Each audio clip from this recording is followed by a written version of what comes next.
that letter, you cited references in the Constitution that, I mean, those references give Parliament the responsibility to do what you're calling for. I mean, there are allegations of corruption in the current regime, and you feel, I mean, those allegations must be investigated. Now, why did you make that call at this point? Well, we've been monitoring these allegations now. Some started last year, almost a year now, and then suddenly in the last 2 months, a lot more allegations with bank accounts being provided, check numbers, names of companies involved, and the amounts of monies are huge. $3 million in one case, $4 million in another case. You put it in context, as we said, of the 2018-2019 Auditor General's findings. So we are very concerned that you have a number of issues arising about malfeasance in governance. You also put it in context, if you go back last year with the surveys done by civil society groups about public mistrust for State House, Parliament, police, the main governance structures of the country, the judiciary. You put all of that together, we believe we should give government the opportunity to explain to the people and the people's representative their side of the story. But not just rhetoric. We say, hey, match facts for fact. If people are providing bank accounts, provide similar accounts so we can see transactions. If people are claiming split contracts, show us the real procurement contracts. It is, first of all, to give government an opportunity to build trust with the people vis-a-vis government, particularly State House. Second, we also exercising our oath of office and our responsibilities under Section 93, that we have to do oversight, and we have the power to investigate, to subpoena documents, to subpoena people. I mean, just out of curiosity, forgive me, I have to ask this question. That is to say, the lawyers will say, does Parliament have the locus to make this call? You bet. In the sense that you just mentioned, Parliament is one of the institutions that we are accused by the people of this country of being the most corrupt institutions. So where do you come in, in making this? It is twofold. It's good you raise that. Number one is responsibility. The Constitution, Section 93, 2, 3, 4, 6, gives Parliament that right. Yeah, and I have the Constitution here if you can read it. So first of all, we have to carry out our duty.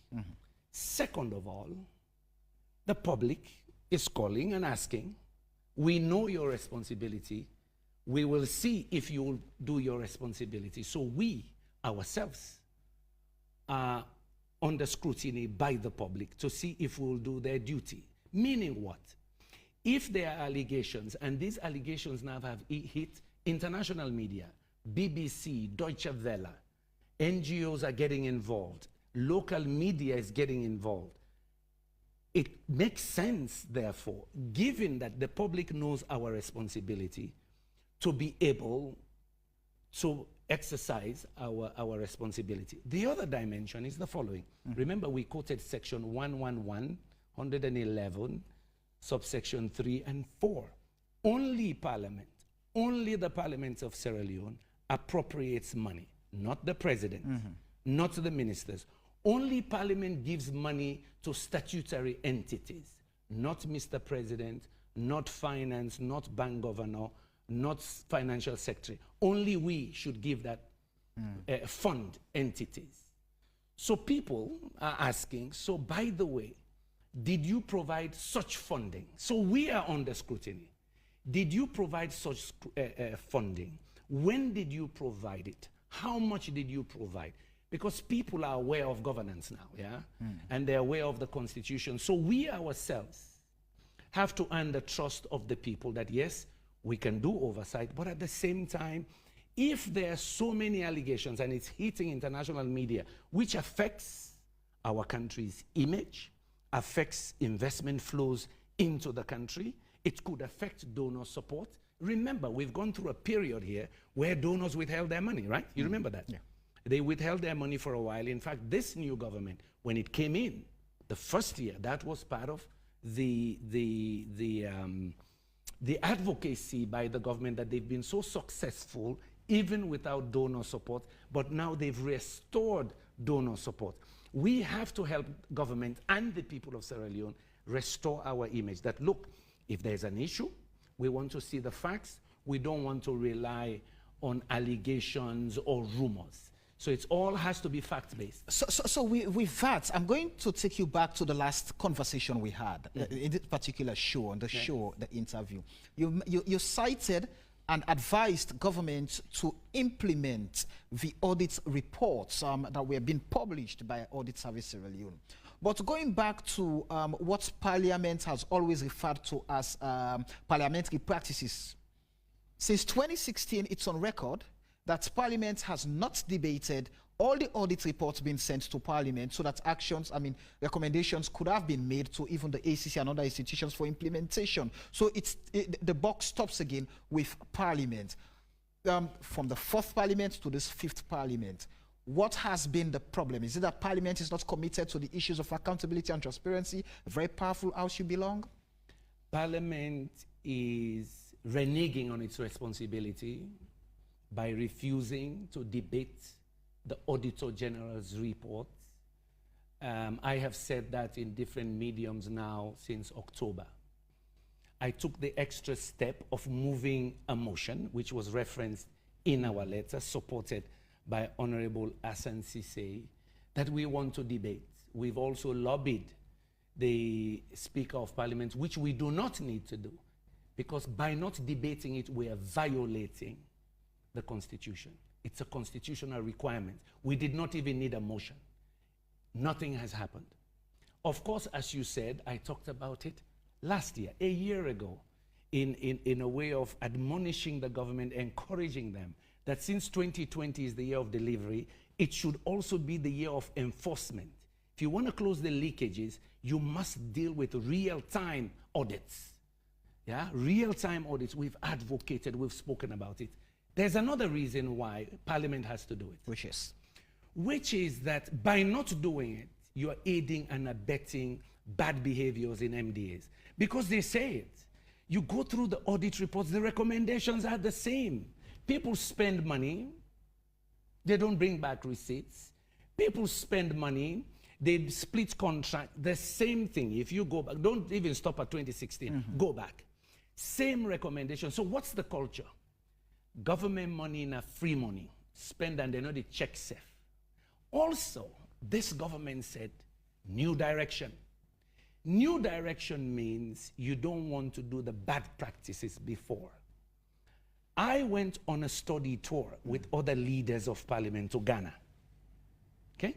To Ghana, because we all cite Ghana as the role model now in West Africa. They told us up front, the Public Accounts Committee in Ghana, as it is in the UK, as it is in Canada, is chaired by the opposition. We asked them why. They say when ministers know and parastatals know that the opposition is chairing the PAC, they behave themselves. You will never eradicate corruption 100%. They say, but it helps a whole lot. Because they know that document, the Auditor General, is not only going to go public, it's going to go to the opposition. They say, so we've maintained that culture. Of course, typical Sierra Leone, we pick other things, we leave the good things. In our country, still, as it was before, so no new direction on this one, we've continued the same bad practice. Two bad practices. PAC is chaired by the ruling party, so sometimes PAC becomes a defense chamber, okay, choreographing hearings, spending so much time that we never debate the report, the actual report. Constitution says we debate the Auditor General's report, and we decide if there are additional committees we set up to follow certain lines of inquiry. The other issue here is, by not debating the Auditor General's report, the ministries know that don't worry. They're going to be doing hearings all over this country for 6 months, and the report dies. Then the new one comes. And that is exactly what has happened for almost a decade. So we, myself, that's why I moved a motion that we need to debate it. And it was, again, we explained over and over, it is to help government. Mr. President has made, apart from free education, the fight against corruption his mantra, from the UN to the World Bank, everywhere, everywhere. He told us in 2019 that the last regime took $1 billion. It's here in this his speech. Yeah? And he admonished Parliament to work with him to fight corruption. If we, the people's representative, are looking at provisions that can help him fight corruption, and we continue the same bad habits that in fact perpetuates the culture of corruption. Because as I tell people, it's a culture. It's a culture. There are people in the system as you said that, who just do not care. They say, don't worry, they will talk, they will do nothing. Let me ask you this question as you say that. I mean, I don't know if I will be safe to say, does Parliament aid and abet corruption? Especially, I mean, besides debating the audit report, going back by one of your constitutional mandates to perform oversight functions, you are to go and probe into activities of ministries, departments, and agencies and see how those projects are being implemented. And if that is being done, that's a way of mitigating corruption in the first place. Is Parliament functional at all in that aspect? In organizational management, we talk about the culture of an institution. Yeah? If Parliament maintains the same the same practices as previous regimes, and I put it in plural, because some of these problems go back 20, 30 years. If you maintain the same practices, improper oversight, not debating the Auditor General's report, not checking it, because if you go on oversight, you want to make sure that they're implementing the recommendations. But if you've not read the report, you've not debated it, what the heck are you oversighting? What are you oversighting? Just for show? So this is why we have insisted, meaning what? If we neglect fundamental responsibilities of Parliament, of oversight, okay? If we neglect it, the culture in the rest of governance will continue.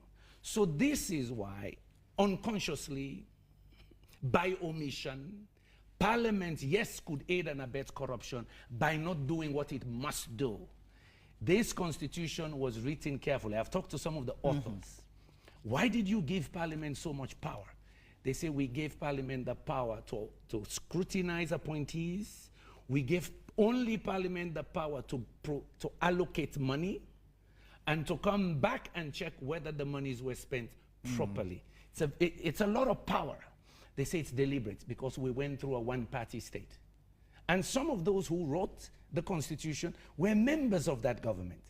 But some of them were constitutional lawyers. They say what we've seen, we don't want to happen in the new republic. So if we, the inheritors of this document, of the new republic, come back and choose to do the old wrong practices, and then we are all over the place saying we are trying to fight corruption, it's not working. And what we see now is that the people don't trust that we're doing it. Why? The perception survey. And it matters what they think.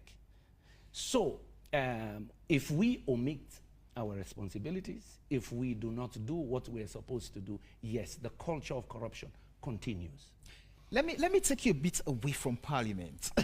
I know if we're going to discuss Parliament, it's going to be forever. But we have limited time and we have so many issues to look at. Let me take you a bit away from Parliament to Sierra Leone's economy. I mean, the NGC instituted a habit of going to the markets, check prices of commodities, and see how the ordinary Sierra Leoneans with the minimum wage can afford to live with those things in society. And very recently, we were taken by surprise with what the experts refer to as liquidity crisis in our banks. So you have money, you cannot access your money, and so you can go to bed hungry and things like that, even with your money in the banks. What's your view on that? The Sierra Leone economy has not been doing well for a long time. Yeah? We've heard the speeches of the government. They know it's not doing well. They're making efforts. Unfortunately, those efforts are not translating down where it matters, the livelihoods of people, whether their lives are improving, whether their conditions are better today than they were 4 years ago. That's a good question. You can do your own survey.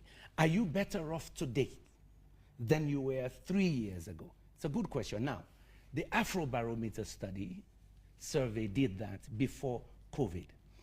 I have a copy here because I was there in the Zoom call when they launched that report. They were doing a study of about 30 countries in Africa. And on August 19th, they launched the study before COVID, March.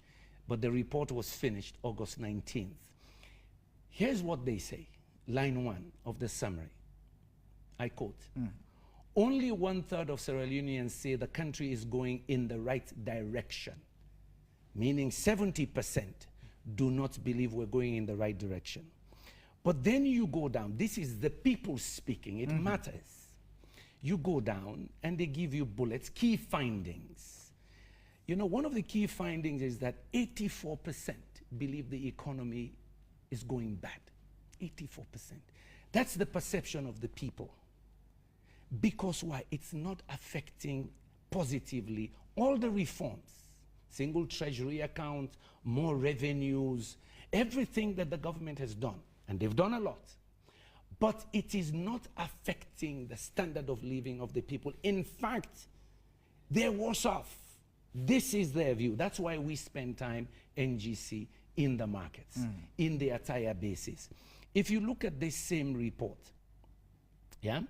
they say, and I quote, the government receives lower approval ratings on its economic performance than of any other issue. So this is the people's views. It's not us.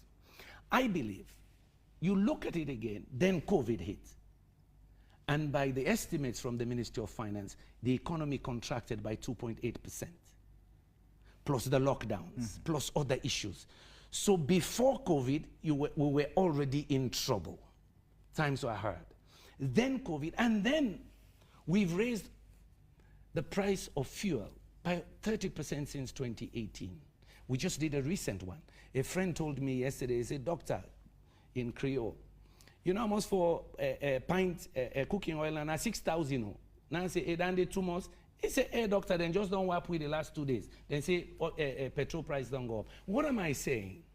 The purchasing power of the people has gone down. We feel the pressure, we MPs, because people come to us every day to solve problems.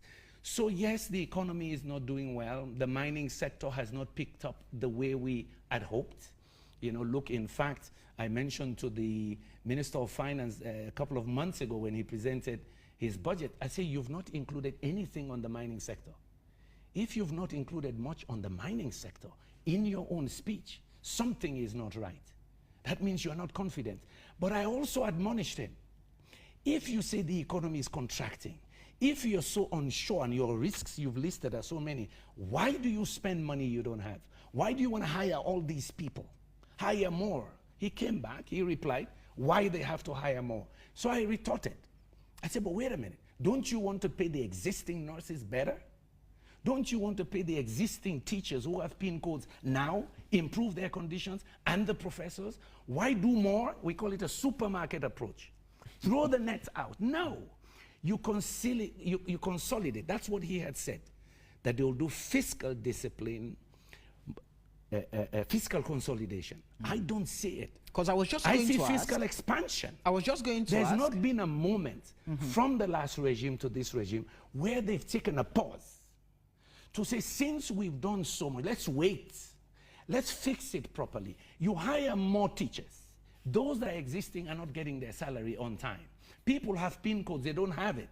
You have not built the classrooms to accommodate the additional students that came to the schools because they said they're not free.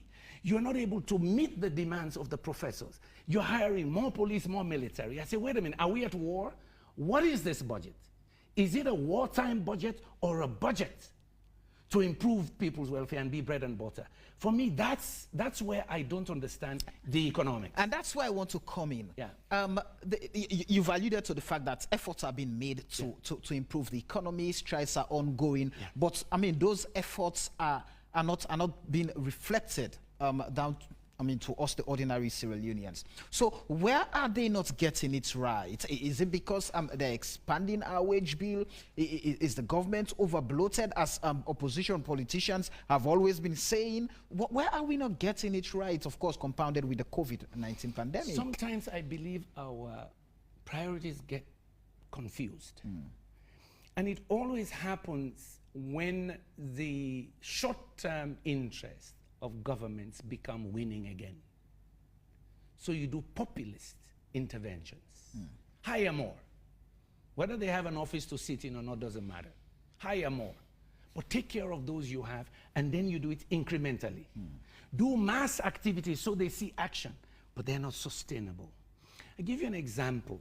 I've been talking to teachers as I go around visiting schools. You know, we were very strong in supporting free education. Yes. But we cautioned about doing phasing.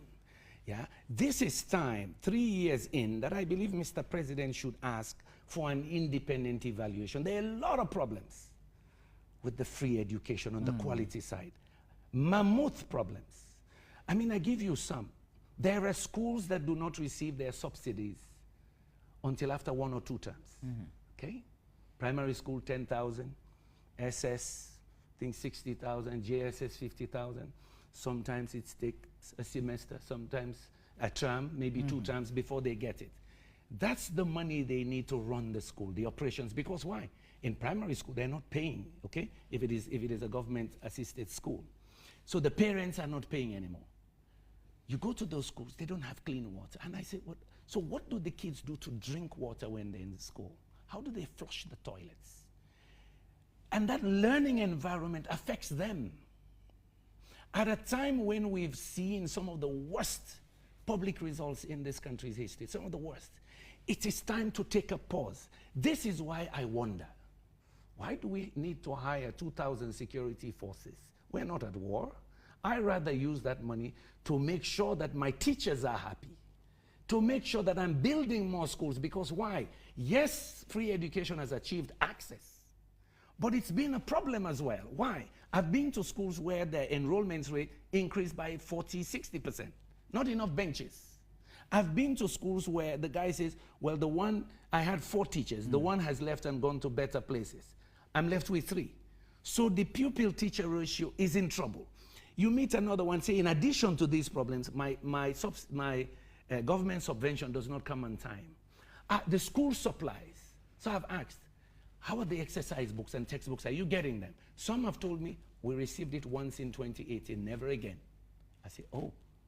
So there are things in project implementation, we call it course correction. You step back, do a midterm evaluation, not by those who will come and praise. And I have always said, when you mess up education, you condemn a country for maybe a generation. This is one in which, and they've heard me say it in Parliament, when it comes to education, no politics is there. We strongly supported free education with the caveat that we phase it. We do the stages correctly, so they're well educated. I'm sponsoring kids in school and in university. I've seen grammar, my brother. I've seen sentences that are a whole paragraph. And I say to myself, oh my gosh, so these are the people they're going to send to Forabe College, Jala, and IPAM. And they expect them to do well, or to commerce. So we have to get this right. If there's one advice I'll give Mr. President, please step back, get an independent evaluation, fix it. This is not about electioneering now. This is to say, if you don't get this right, there will be disaster 10, 20 years going down the pike, and all of our kids will suffer. It appears we're getting education right from the government's perspective. Because very recently, we awarded the Minister of Basic and Senior Secondary Education one of 3 top performing ministries for 2020. Simply because, of course, some of the citations that were done by the Chief Minister for awarding that ministry the minister was able to take a very controversial decision in overturning the ban on pregnant girls, allowing them into mainstream schooling.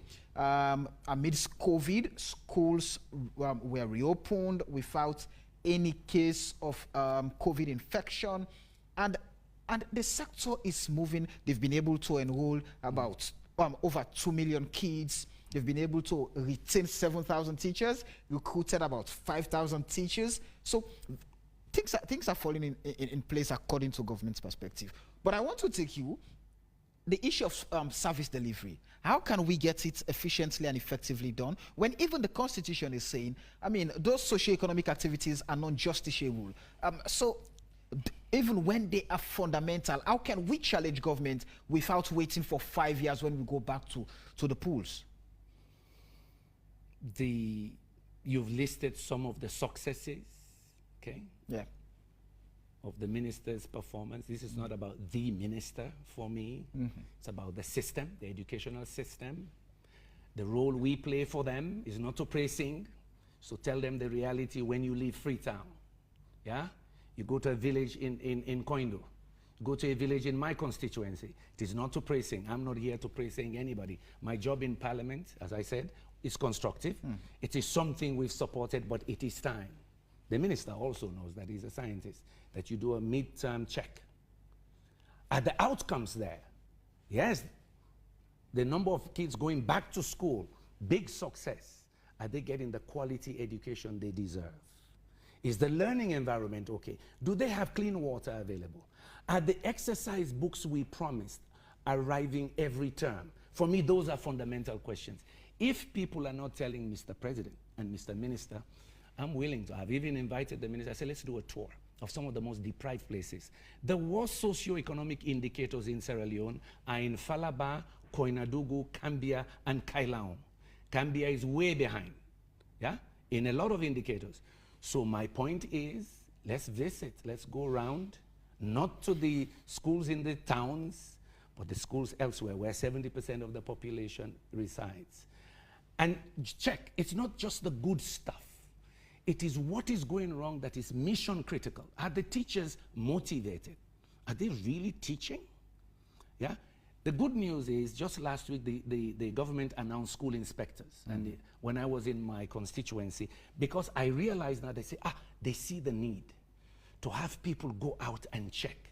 So you could argue that they're hearing this feedback and they say, so we need people on the ground to check. But beyond that, I would strongly advise that independent, donor-supported, in-depth review of how we are doing.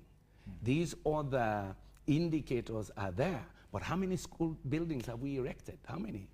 You know, how much more have we done to accommodate that rush in schools? Schools that have 40, 50% admissions. So there are a lot of issues.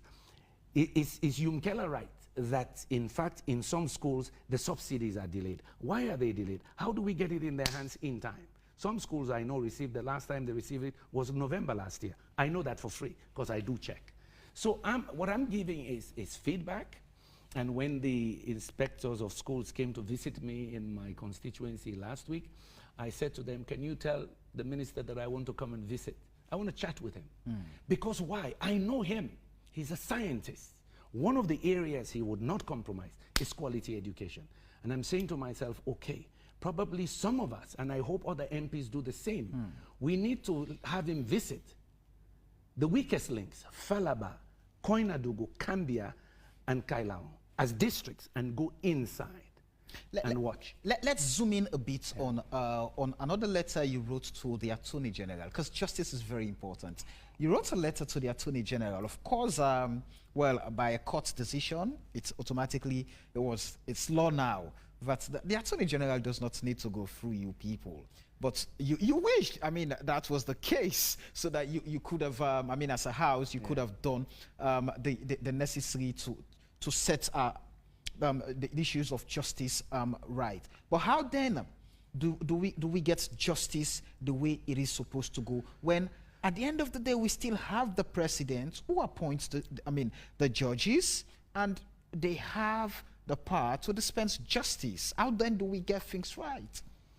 I wrote 2 letters to the Attorney General in July. One was about judicial reforms and getting professionalism and independence and impartiality for the judiciary.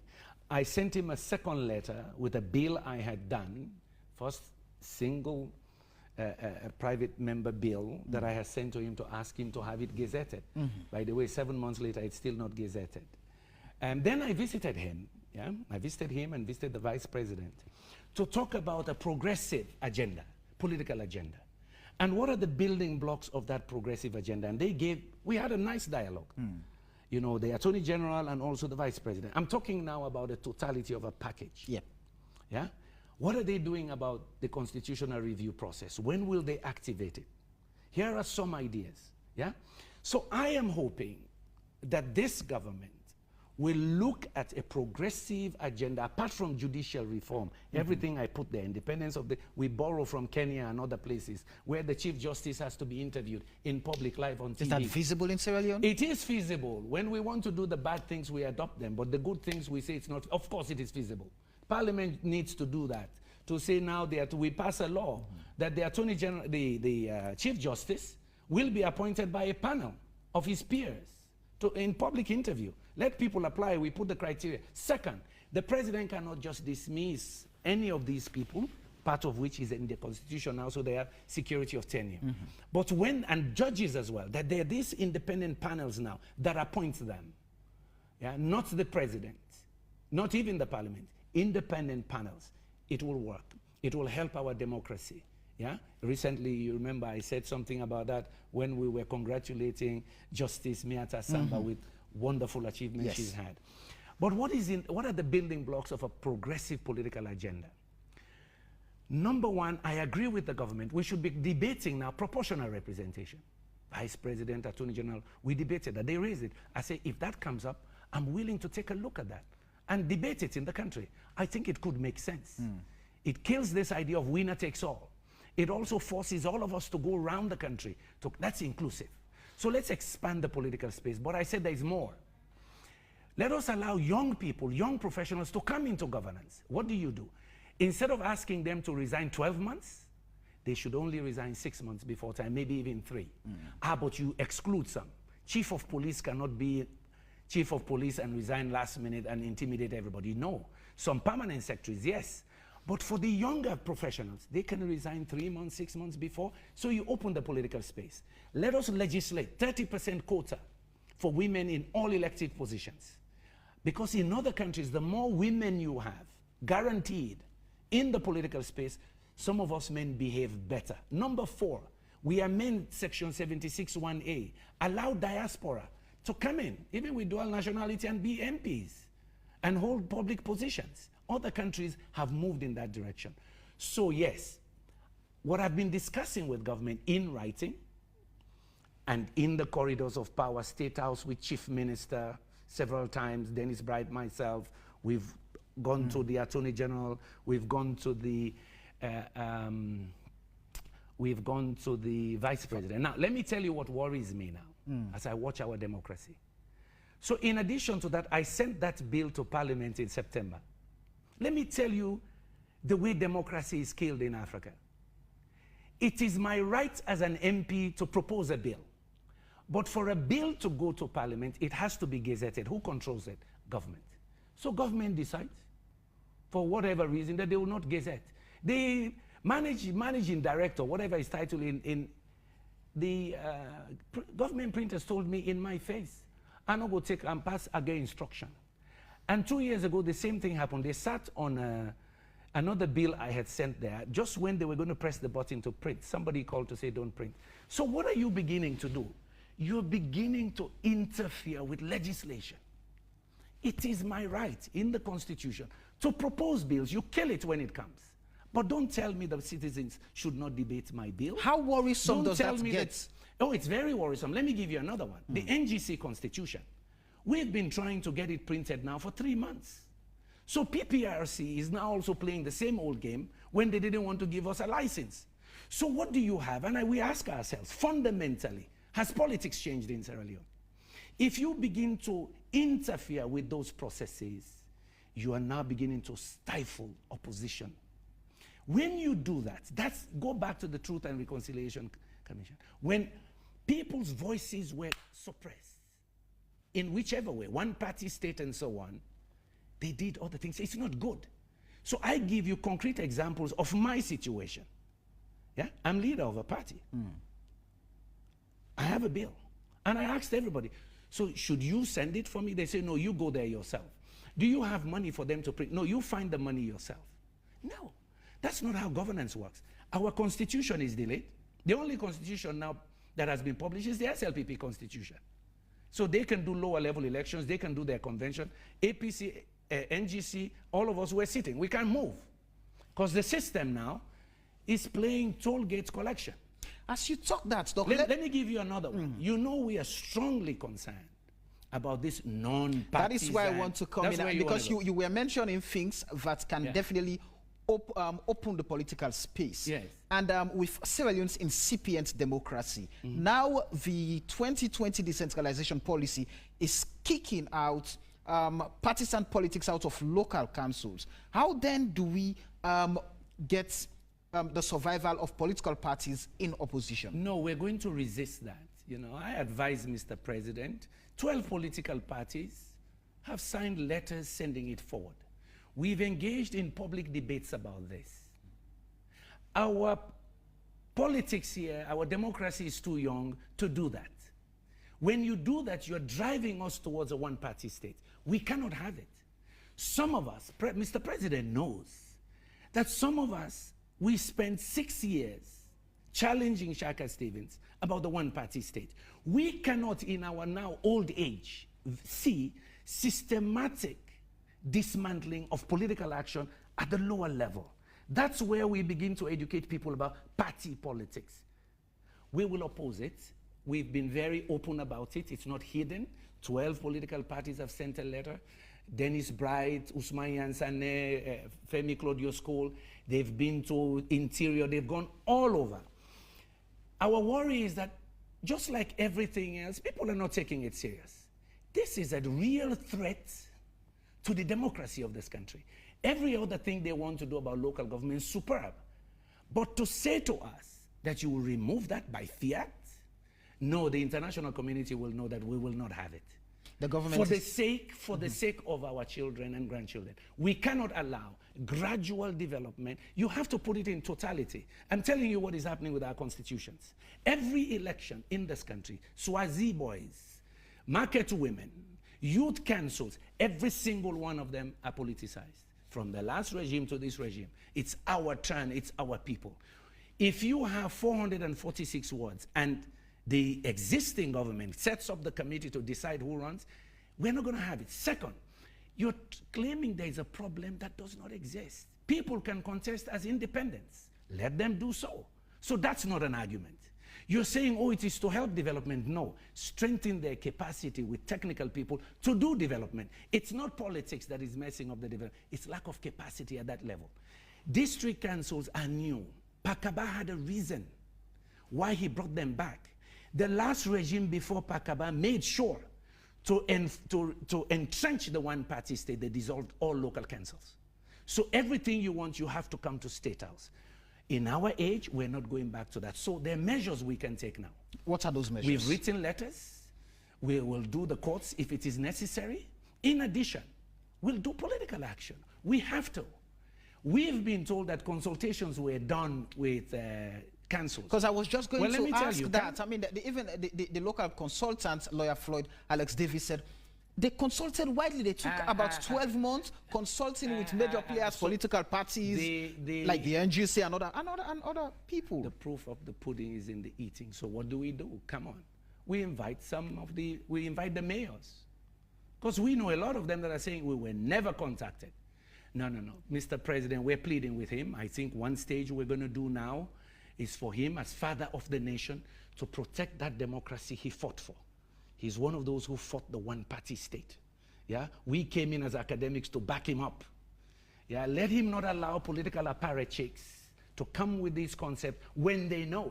And they tell me, oh, it's good in Ghana. I say, that's what you do. You pick what you like, but you leave the good things. Why don't you make the opposition chair of the PAC since you're quoting Ghana? Ghana's politics is 10 times more mature than ours. We are very new. They've not had civil war. We had it before.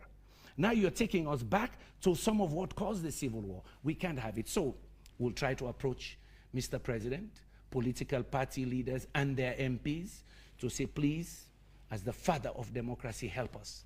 These apparatchiks are giving you one side of the story. If you want, Mr. President, we will organize a meeting for you with mayors and chairs who are opposed to this. They will tell you whether this consultation happened. This is the danger. And when I put all of that together with other shenanigans we begin to see and a partly dysfunctional third arm of government as well, and also problems in the judiciary, you begin to wonder. That's why I made the statement last week. We need protection of the democracy. There are too many things happening that are sending a signal of a trend towards erosion of justice. Who can erosion of political pluralism. Who can better protect Sierra Leone's democracy? The house where you belong or any other house? But that house is the most powerful when it comes to politics. Parliament is key. Judiciary is important. I cited the example of the United States. Yeah, the United States. The most powerful man in the world, the most powerful man, has the football next to him. He can press a button and, you know, send a gigaton of power somewhere, a nuclear weapon. But the judiciary at every stage said, give us evidence. They protected the realm. The parliament did what they did, even when they were assaulted that day. They said, no, we will count. Parliaments are crucial, but it's a combination. The judiciary and parliament can protect the democracy. But civil society too. Of course, now our civil society is divided. I guess somebody explained to me, say, doctor, you know they understand things. I say, wait, I don't understand. Man get for survive. I say, yes, and your future go. So we all have a stake, civil society, you, the citizens, to make sure that in fact, and then as I said, a progressive agenda. Open the political space. Yes, because as we're rounding up, I'm just going to ask you the way forward. To this Government Transition Act. These are things we've debated in State House with His Excellency, Vice President, Attorney General, because I have seen my role in all of this to say, hey, look, when you can advise, you do it for free, in writing, in discourse, you ask for an appointment. Because sometimes, I've been around politicians a long time, and I'm one now. Sometimes people say, hey, they're not been telling me this. So we have been proactive, especially on this progressive agenda. And I was assured that some of this will go into the report they will present now about the CRC, revival of the CRC report. We hope it is done. I'm very passionate about women having their quota. If it doesn't work, my bill is still languishing in Parliament since September. I just pray that we pick it up and we take a look at it. So the way forward, I asked Mr. President 2.5 years to go that he gets a realistic reflection about how things are going in the country. People are not happy. He can call the researchers at the Afro Barometer and so on. You need some of these analysts to do a dispassionate analysis for you. When you're in governance, you're in a cocoon. Everybody tells you what you want to hear. You know, even when something is going wrong, they tell you they rationalize it. And of course, the man is busy. I believe that, he has to do course correction. They take the Auditor General's reports serious. I will appeal to Mr. Speaker as well. Let us debate these issues. If we, two leaders of Parliament, are calling for a hearing based on the Constitution to help the government explain, because look, this thing is not going away, yeah? International media is picking it up. It's denting the image of the country. We gotta know the facts. Is it true? What happened? Who authorized? Are you hopeful the Speaker will listen? We pray that he does. We are all in Parliament. We are in, there are measures we can take as leaders of our parties in Parliament. We pray that he listens. He has a legacy to protect. I say that to him privately. I say it in public. All of us, at a certain age, petty politics does not matter anymore. It is about building a better country for our children and grandchildren, and therefore, there are times where oath of office and principle matters. Finally, are you enjoying your experience in Parliament? I mean, it's been intense. Let's get it that way. It's going to be 3 years since I was elected in next month. And by May, I would have done 3 years. When there is war, you know, Iraq war and Afghanistan, we've learned this terminology. They embed journalists with the troops, right? To see how things, and they interview, they feel the crisis. For me, it has been a wonderful experience being embedded in Sierra Leone politics for 1.5 years. I know a lot more now than I knew before, even though I had been a minister 27 years ago. I know a lot more now how power, the zest for power and continuity of power can mess up institutions big time and across the board. I know now more, not theory anymore. Yeah, I can debate now with political science professors because I have been trained now in the school of hard knocks. I know now why public policy does not work. I know what happens with special interests. I used to teach policy before, but I understand it better now. And more importantly, why some countries remain super poor in spite of wealth. Including Sierra Leone. And including Sierra Leone. And that is the Achilles heel of sub-Saharan Africa. A continent swimming in everything everybody wants. Everybody wants a real estate in our countries. But we're super poor. And people see good ideas, but they stick here. That political economy, why don't they change? Why do they do the things knowing there's best practice? I know now why, because I've been embedded. I've seen it. I know it now, raw. And I've had people laugh at me, but you not understand. I say, not true. Me still not student, because that's what I was taught in my PhD. You've been a very good student. Oh yeah, my PhD, if you go to the top schools, not them feke school where they give paper no more. In our schools where we were taught, some of the best, the Ivy Leagues, best schools we've been to or taught in. When you get a PhD, they tell you, you don't know everything. We give you the tools to seek knowledge. I have been seeking knowledge in Parliament and across this country about why things fail.